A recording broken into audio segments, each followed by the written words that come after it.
大家最近有冇留意到 Watches and Wonders 標展呢？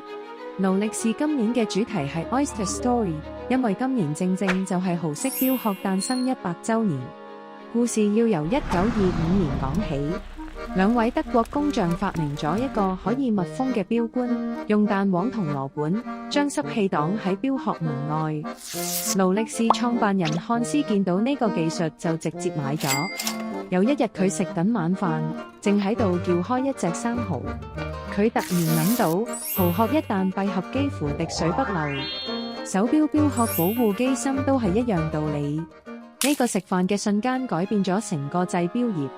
1926年，勞力士正式推出全球第一款真正防水、防塵嘅腕錶 Oyster 豪式旋入式錶冠，密封底蓋，中層錶殼3重鎖死，就好似蠔殼一樣牢不可破。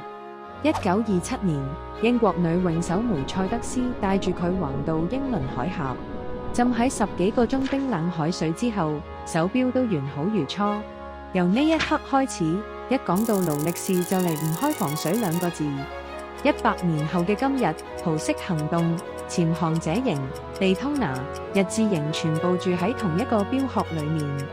下次你食生蠔嘅時候，又會唔會諗起呢段有趣嘅手錶故事呢？